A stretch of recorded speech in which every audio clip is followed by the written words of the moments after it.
Hello friends. आज हम Indian geography में अपना सेकंड टॉपिक भारत में मिट्टी के बारे में पढ़ेंगे, जिसमें हमारे दो पार्ट होंगे, पार्ट 1 और पार्ट 2। तो हम इस वीडियो में पार्ट 1 पढ़ेंगे। तो इसके अंदर हम क्या पढ़ते हैं, भारत में जो मिट्टी मिलती है वो कितने टाइप्स की मिट्टी होती हैं, कौन कौन सी मिट्टी कहाँ पर है, वो सब कुछ हम डेटा हम यहाँ पे सब देखेंगे, जो कि इम्पोर्टेंट है एग्ज़ाम के हिसाब से। ठीक है फ्रेंड्स, इसमें देखते हैं। इसमें बहुत खूबसूरत सारा मैप है, आप इसको देखिए। जैसे लाइक वनिया मिट्टी, ये आप देख सकते हैं, ये इतना आपका क्षेत्रफल है टोटल। ये वनिया मिट्टी का है। जलोढ़ मिट्टी, ये आप देख सकते हैं फ्रेंड्स, यहाँ पे जलोढ़ मिट्टी है। ये लाल मिट्टी कितने हैं, 10.7% फ्रेंड्स, देख सकते हैं। ये टोटल लाल मिट्टी का क्षेत्रफल है। नेक्स्ट लेटराइट मिट्टी, ये देख सकते हैं फ्रेंड्स, ये निचला हिस्सा हमारा उत्तर के साइड में जो कॉर्नर पे है, ये लेटराइट मिट्टी का है। काली मिट्टी टोटल कितने हैं, 22% फ्रेंड्स, ये हमारा 22% है काली मिट्टी। ये आप देख सकते हैं, हमने एरो से भी इसको शो किया है। और मरुस्थलीय मिट्टी ये कितनी है फ्रेंड, 4%, ये आप देख सकते हैं। ये टोटल मरुस्थलीय। तो यही सब कुछ हमने इसमें आगे डिस्कस करेंगे फ्रेंड्स। चलिए आगे चलते हैं।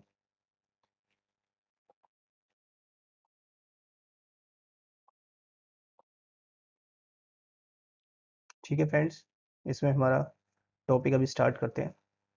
तो मिट्टी की अगर हम बात करें तो मृदा विज्ञान यानी कि पेडोलॉजी कहा जाता है। क्या बोलते हैं, मिट्टी के अध्ययन के विज्ञान को मृदा विज्ञान यानी पेडोलॉजी कहा जाता है।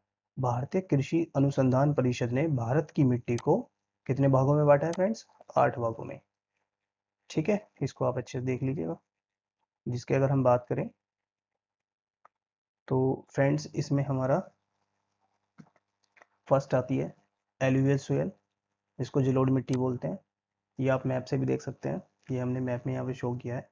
एलुवियल सोयल, ये कलर दिख रहा है फ्रेंड्स आपको, ये इस तरह से। तो ये आप ये देख सकते हैं, ये आपको यहाँ पे दिखाई देगी, जैसे कि हमने फर्स्ट डायग्राम में भी दिखाया था आपको। ये वही डायग्राम है, जलोढ़ मिट्टी।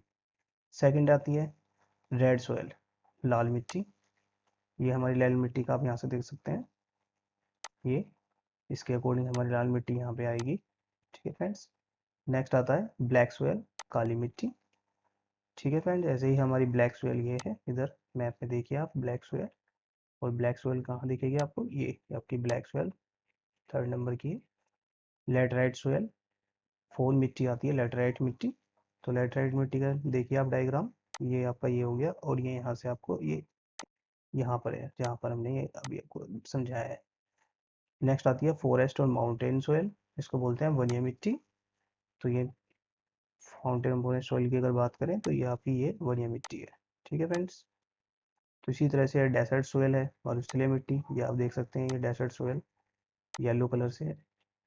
फिर पीट सोयल, पीट में वो जैव मिट्टी, ये भी सोयल है, ये भी आपके काफी भारत के काफी भिन्न भिन्न क्षेत्रों में मिलती है।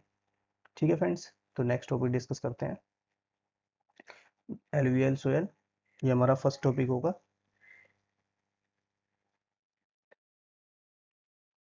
फ्रेंड्स, इसमें हम पहले समझते हैं, जलोढ़ मिट्टी दो तरह की होती है।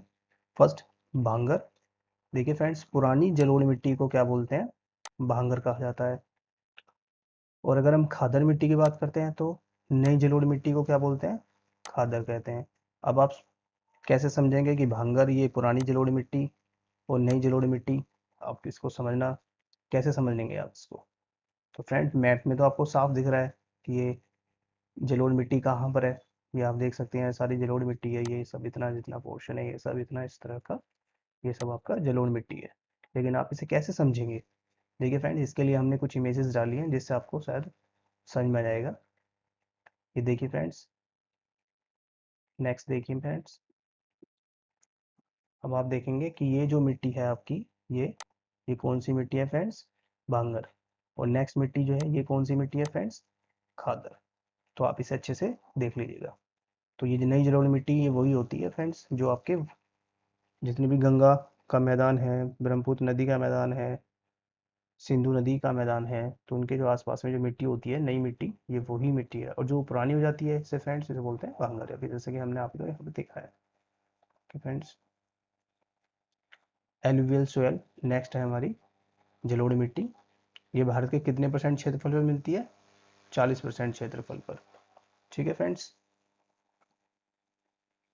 ये आपका 40%, इसको याद रखिए, अक्सर एग्जाम में पूछा जाता है, एग्जाम के हिसाब से भी मोस्ट इंपोर्टेंट है। जलोढ़ मिट्टी 40% भाग क्षेत्रफल में मिलती है। नदियों द्वारा लाई गई इस मिट्टी को जलोढ़ मिट्टी कहते हैं। यह मिट्टी भारत के लगभग 40% व फीसदी क्षेत्रफल पर पाई जाती है। ठीक है फ्रेंड्स, जलोढ़ मिट्टी उर्वरता के दृष्टिकोण से काफ़ी अच्छी होती है। ठीक है फ्रेंड्स, और अगर हम इसकी बात करते हैं तो यह 3 मुख्य नदियों द्वारा लाई जाती है, सिंधु, गंगा, ब्रह्मपुत्र। इस मिट्टी में पोटास की बहुत अच्छी मात्रा होती है, लेकिन नाइट्रोजन, फास्फोरस और ह्यूमस की कमी होती है। एलुवियल सोयल में धान, मक्का, तिलहन, दलहन आदि फसलें उगाई जाती हैं। ठीक है फ्रेंड्स, अगर हम बात करते हैं, नेक्स्ट हमारी सोयल आती है रेड सोयल, जिसको बोलते हैं लाल मिट्टी। और इसमें अगर प्रतिशत की बात करते हैं तो भारत में यह 10.7% भाग पर मिलती है, रेड सोयल, जैसे कि आप डायग्राम में भी देख सकते हैं। ठीक है फ्रेंड्स, लाल मिट्टी का निर्माण जलवायु परिवर्तन की वजह से चट्टानों के टूटने फूटने से होता है। कैसे होता है फ्रेंड्स? जो चट्टानें होती है ना, उसके टूटने फूटने की वजह से आपकी लाल मिट्टी का निर्माण होता है। और ये तो आप अच्छे से समझ गए कि इसमें 10.7% मिट्टी होती है भारत के अंदर, ये टोटल जो रेड सोयल आती है। इस मिट्टी में सिलिका और आयरन प्रचुर मात्रा में पाया जाता है तथा इस आयरन ऑक्साइड के कारण इस मिट्टी का रंग लाल होता है। ठीक है फ्रेंड्स, इसे अच्छे से याद रखिए, आयरन ऑक्साइड के कारण मिट्टी का रंग लाल होता है। अक्सर एग्जाम में आपसे क्वेश्चन पूछा जाएगा कि किस रेड सोयल, जो लाल मिट्टी का रंग किसकी वजह से लाल होता है, तो आयरन ऑक्साइड के कारण। यह मिट्टी फर्टिलाइज बंजर भूमि के रूप में पाई जाती है। यह एसिडिक नेचर की मिट्टी होती है, इसमें नाइट्रोजन, फास्फोरस तथा ह्यूमस की कमी होती है। ठीक है फ्रेंड्स, इसी के साथ अब हम देखेंगे कि ये जो हमारी मिट्टी है रेड सोयल, ये कहाँ कहाँ पे मिलती है। तो इसमें हम आपसे डिस्कस करते हैं। यह मिट्टी आंध्र प्रदेश, मध्य प्रदेश के ईस्टर्न छोटानगर के प्लेसी एरिया, पश्चिम बंगाल के उत्तर पश्चिम जिलों, मेघालय के गारो खासी और जयंतियों के पहाड़ी क्षेत्रों, नागालैंड, राजस्थान, अरावली के पूर्वी क्षेत्र, महाराष्ट्र, तमिलनाडु तथा कर्नाटक के कुछ भागों में पाई जाती है। ये आप थोड़ा फ्रेंड्स मैप में भी देख सकते हैं। मध्य प्रदेश, आंध्र प्रदेश, ये हमारे 2 मेन क्षेत्र हैं जहाँ पर ये रेड सोयल मिलती है। ठीक है फ्रेंड्स, इसी के साथ नेक्स्ट आती है हमारी ब्लैक सोयल, जिसे बोलते हैं काली मिट्टी। इसको रेंगूर के नाम से भी जाना जाता है फ्रेंड्स, इसको रेंगूर के नाम से भी जाना जाता है। इसमें 22% क्षेत्रफल पर ये मिट्टी हमारी मिलती है। और ब्लैक सोयल बेसाल्ट के चट्टानों के टूटने फूटने तथा ज्वालामुखी से निकलने वाली लावा से ये बनती है। इसे समझेंगे फ्रेंड डायग्राम से कि कैसे बनती है, बेसाल्ट की चट्टानें क्या होती हैं। ठीक है फ्रेंड्स, इसको देखते हैं जरा एक बार। ये देखिए, ये एक मिट्टी आपके पास है, नेक्स्ट इसमें ज्वालामुखी आएगा, नेक्स्ट इसमें मिट्टी आएगी। तो इसमें आप देखते क्या है फ्रेंड्स, इसमें आपको ये मिट्टी मिलेगी। ठीक है फ्रेंड्स, ये कहाँ से आई, फिर ये ज्वालामुखी है, ये फिर ये मिट्टी ऐसी होती है। तो इसमें क्या होता है फ्रेंड्स, एक ज्वालामुखी होती है फर्स्ट, इस ज्वालामुखी से जब लावा निकलेगा तो ये कुछ इस तरह से आ जाता है, फिर ये नदियों के सहारे पास पास होकर जमा होकर इस तरह की मिट्टी बन जाती है। ये ब्लैक सोयल होता है फ्रेंड्स। इसमें आयरन, चूना, एल्यूमिनियम, ह्यूमस और मैग्नीशियम की अधिकता होती है। पूछ एग्जाम में अक्सर पूछा जाता है इस मिट्टी में ह्यूमस की अधिकता होती है, तो ब्लैक सोयल या काली मिट्टी में। ठीक है फ्रेंड्स, इसको अच्छे से याद रखिए।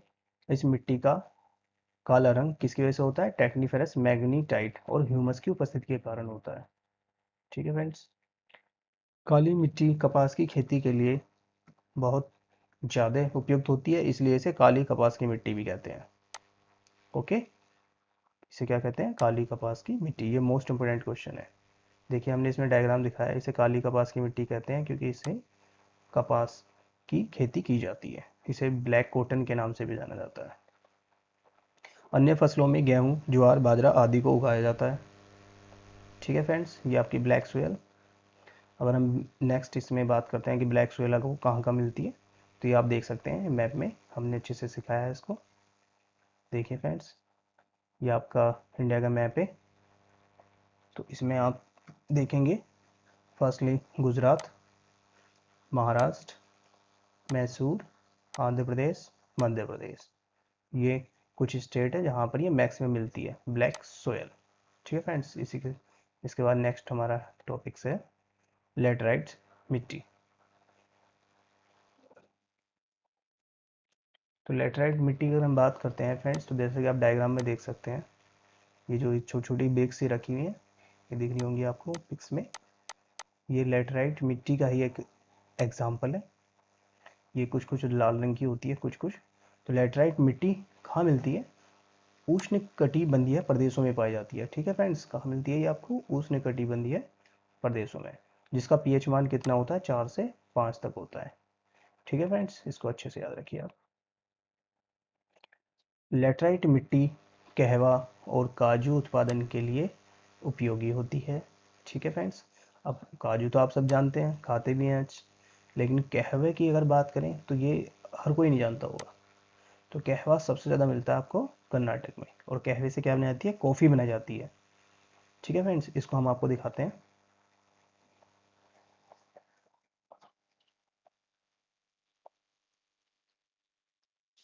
ठीक है फ्रेंड्स, यह मिट्टी केमिकल रिएक्शन तथा चट्टानों के टूट फूट द्वारा ड्राई सेशन में बनती है। इस मिट्टी में आयरन ऑक्साइड की अधिकता होती है। यह देखने में लाल मिट्टी की तरह लगती है, किंतु यह कम उपजाऊ होती है।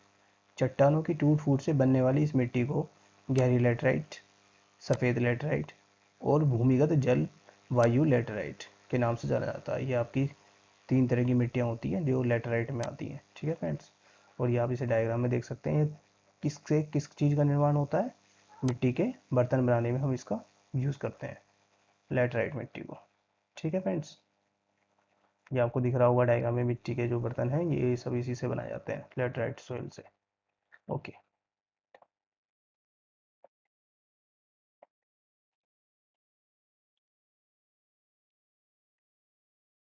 ठीक है फ्रेंड्स, इसको हम देख लीजिए। हमने थोड़ा इसको ब्रीफली समझाने की कोशिश की है आपको।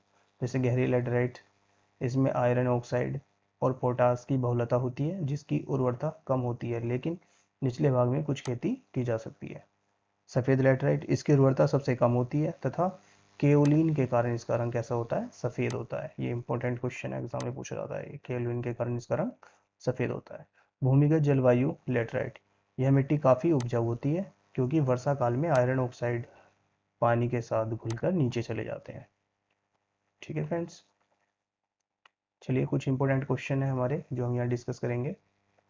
भारत में पाए जाने वाली मिट्टियों से जुड़े 10 क्वेश्चन जो यूपीएससी, एसएससी, सीजीएल एग्जाम में आ चुके हैं। गंगा के मैदानी की पुरानी कछारी मिट्टी कहलाती है भांगर। ठीक है फ्रेंड्स, सर्वाधिक समुद्र मिट्टी है जलोढ़ मिट्टी। यानी कि सर्वाधिक जो समुद्र मिट्टी है वो किस नाम से जानी जाती है? जलोढ़ मिट्टी।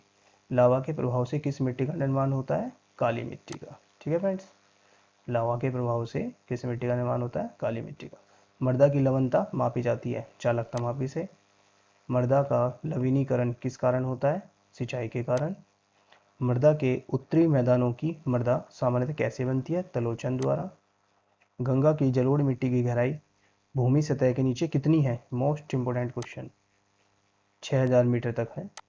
ओके, गंगा घाटी में भांगर मिट्टी पाई जाती है बाढ़ की वर्तमान सीमाओं से ऊपर। किस मिट्टी को सतह कृषि मिट्टी कहा जाता है? काली मिट्टी। मोस्ट इंपोर्टेंट क्वेश्चन, किस मिट्टी में कार्बनिक पदार्थ की अधिकता होती है? काली मिट्टी में। तो ये हमारे 10 तरफ से 10 क्वेश्चन एक प्रैक्टिस के रूप में आपको दिए। ये सब क्वेश्चन एग्जाम में आ चुके हैं, तो प्लीज़ अच्छे से इसको आप याद कर लीजिएगा। ओके फ्रेंड्स, अगर वीडियो अच्छी लगे तो प्लीज़ लाइक और सब्सक्राइब कीजिएगा, जिससे कि अगर हम और वीडियो बनाएंगे तो आपके पास नोटिफिकेशन आता रहेगा और इससे हमें भी प्रोत्साहन मिलता है। ठीक है फ्रेंड्स, ओके, थैंक यू।